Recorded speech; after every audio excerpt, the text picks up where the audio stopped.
Voici un process que tu dois absolument ajouter à ton agence, à ton service B2B si tu veux faire plus de chiffre d'affaires. C'est ce qu'on appelle l'offboarding client. L'offboarding client, c'est une étape qui intervient après la production. En général, quand tu rentres un nouveau client dans ton business, tu vas d'abord faire l'onboarding. L'onboarding, c'est d'abord la partie administrative, accueillir le client dans ton business et faire un lancement, un kick-off projet. Ensuite, tu vas délivrer, tu vas faire la production.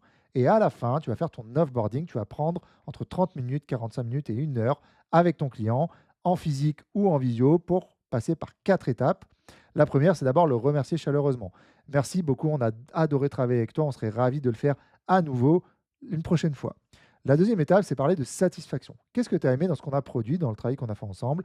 Qu'est-ce qu'on pourrait améliorer? Parce que là, ça va te permettre de montrer à ton client que tu t'intéresses à son avis et ça va aussi te permettre de mettre le doigt sur des goulots d'étranglement potentiellement dans ta production et de l'améliorer. La troisième étape, c'est de parler justement de prochaine étape, de rentrer dans un espèce de nouveau round commercial qui n'est pas déclaré. Tu vas lui dire: «Écoute, là, on a produit par exemple, un contenu, une vidéo, voilà, par exemple, ce coup-ci pour toi et comment tu vas intégrer le contenu, et la vidéo dans le futur, dans ta communication, dans ton marketing? Est-ce que tu penses le faire à nouveau et quand est-ce que tu penses le faire?» C'est très important parce que ton client, peut-être qu'il a travaillé avec toi aujourd'hui, mais peut-être qu'entre temps, la prochaine fois qu'il aura un besoin, ce sera dans 6 mois ou dans un an.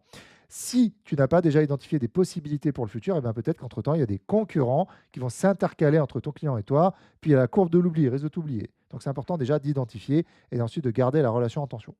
Dernière étape, tu vas parler de recommandations. OK, quelle est la probabilité pour que tu nous recommandes aujourd'hui? Est-ce que tu serais prêt à le faire? Si ton client te dit oui, c'est très intéressant de se baser sur son réseau pour aller chercher justement du business parce que en B2B, la cooptation, la recommandation, la confiance est un énorme levier. Je suis Nicolas, CEO de Better Founder. On accompagne les agences et les studios et les prestataires de services B2B à faire de la croissance, dont certains sont parmi les plus connus, les plus dynamiques de France et du monde.